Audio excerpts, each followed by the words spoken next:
he can't see too clear. I followed him here, finding out who was who. I've come back a time or two. Then last night, tracking me was this Mr. Datchery. So I followed his tracks to his lodgings in the backs. Though I hate to confess, when I watched this man undress, and I saw sudden wise him without his bold disguise. And the job took theatrics and no fear of hazard. Dick Datchery is Buzzard!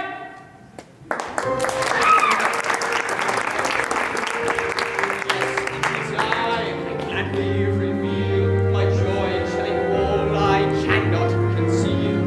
Author am I, and list of this page, joyfully now I take center stage.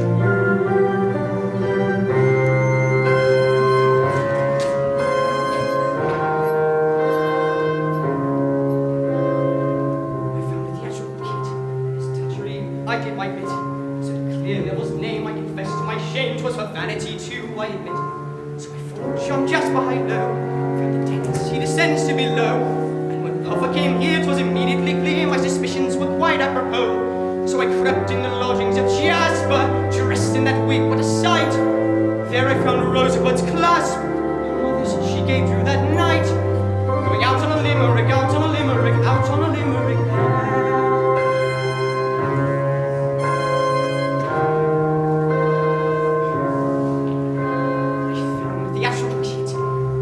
Datchery, I did my bit.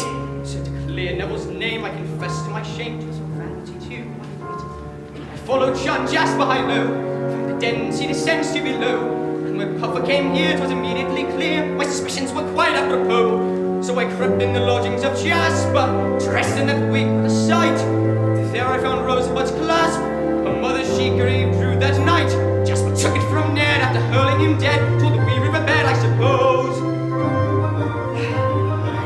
And that Datchery knows, and the proof is quite clear. Let us bring Jasper here to be tried and then tied up and strung. And from this limerick, let him be hung.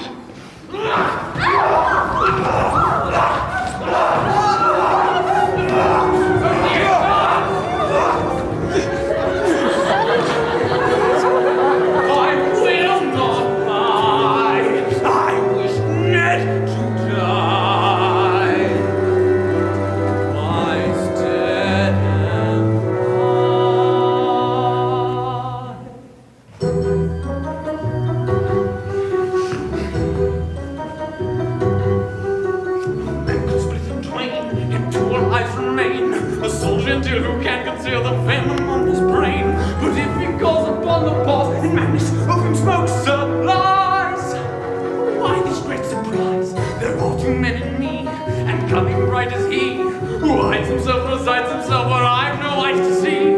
But now I think he's at the brink of breaking through the door.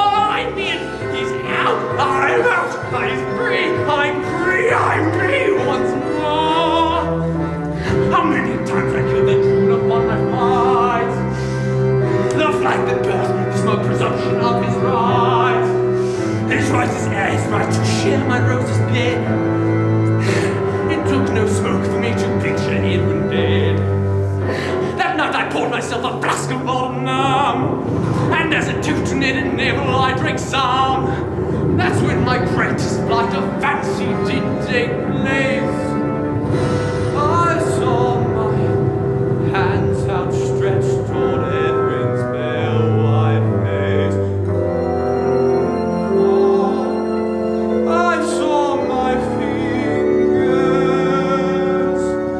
clutching these necks so tightly, touching my sleeve.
the coat that young Edwin Drood wore that night down at the River Ware to throw suspicion on Neville Landis.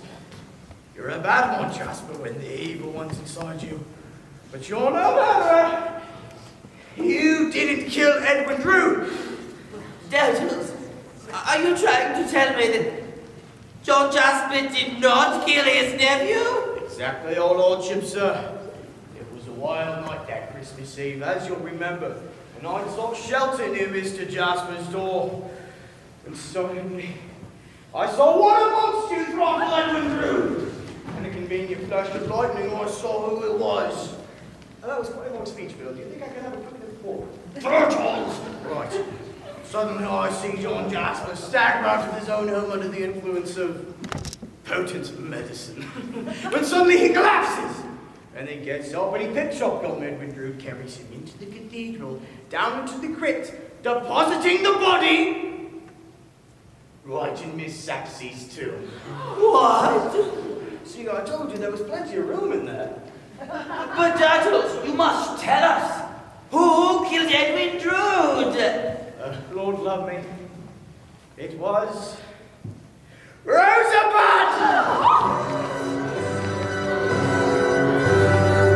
Were you so blind you could not see I killed him, yes? And it was wonderful to do, I do confess.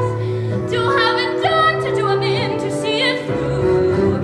You surely know by now I meant to murder you.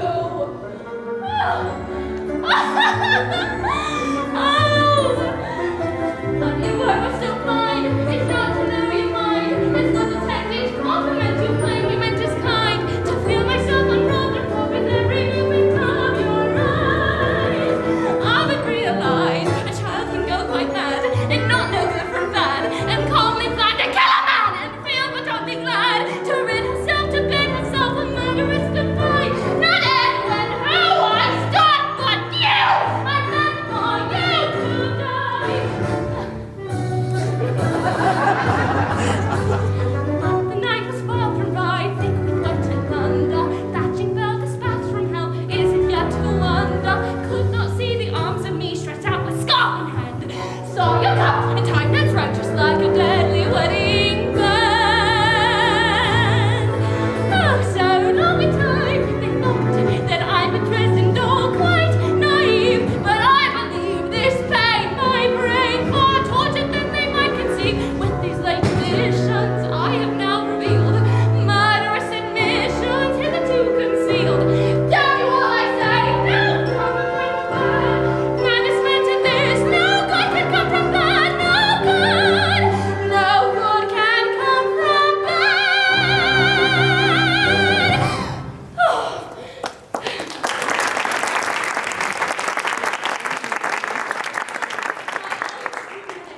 My love's in the very best of senses. I killed him when I meant to kill Jasper. You pathetic imitation of manhood. All this because of that laughable, ludicrous coat of yours. Jasper. Damn you and your fraudulent love, and damn this cloister ham for looking the other way when I was standing in your way. Damn you all. And there is your murderer for tonight.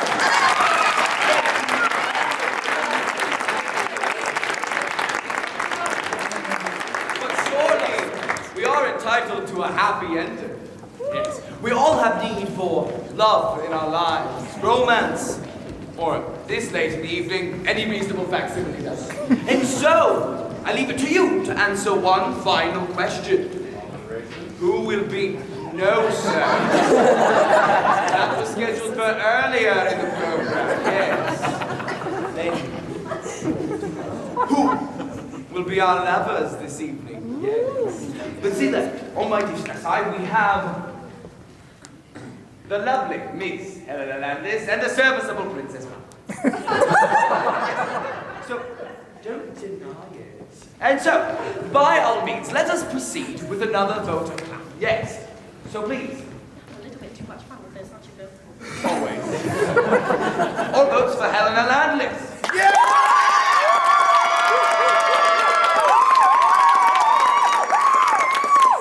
Stop now. Yes. And for Princess perfect.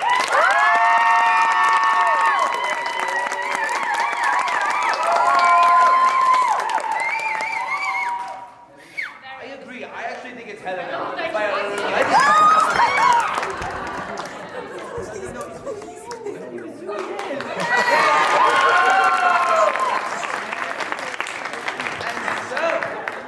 That is your choice. Now, on my right, we have many well-heeled bachelors available. Yes. The Reverend Mr. Chris Sparkle. The specimen that can only be known as Daedalus. Helena's twin.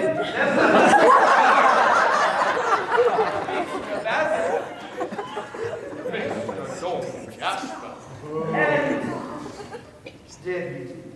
Adding to another hopeful goal that we will find our male lover. Now, the Reverend Mr. Chris Sparkle. Daedalus. Neville Landley.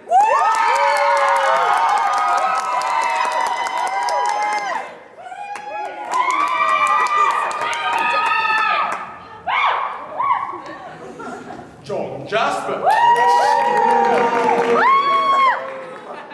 And Deputy.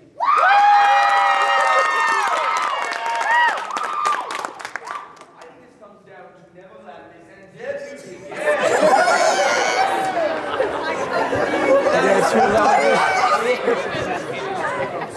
But we shall once again vote by applause. Now, all votes for Deputy.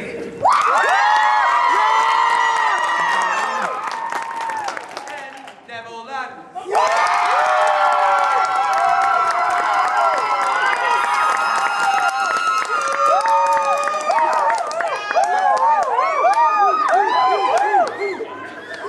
You are all sick human beings. Very well. Neville.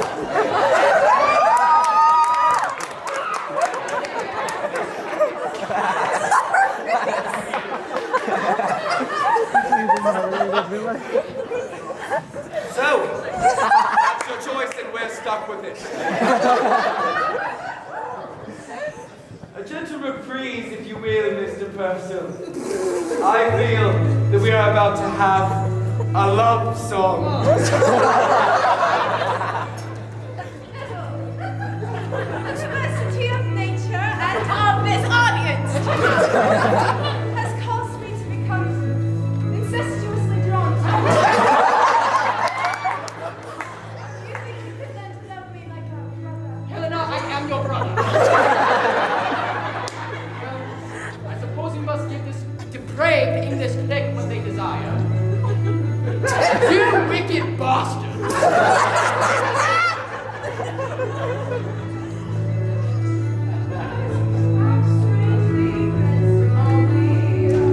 I find I now adore you as the best has yet to be. It seems too old.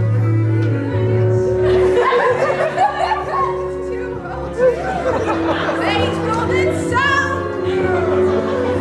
You love me so much. As long as this is ending. What we have is hate, no skill, the strangeness made, we thrill. Once we were perfect strangers, but now I love you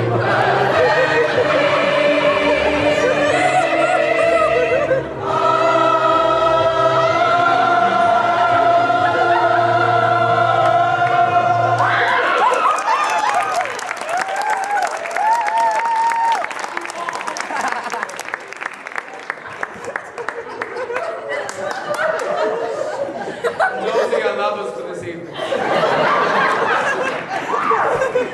But what of Edwin Drood? If only he could speak to us from beyond the grave. What would he tell us? What would he say? Yes, I do wonder at times if he would say things that were very important to us. Yes. As if Mr. Purcell... Oh, no!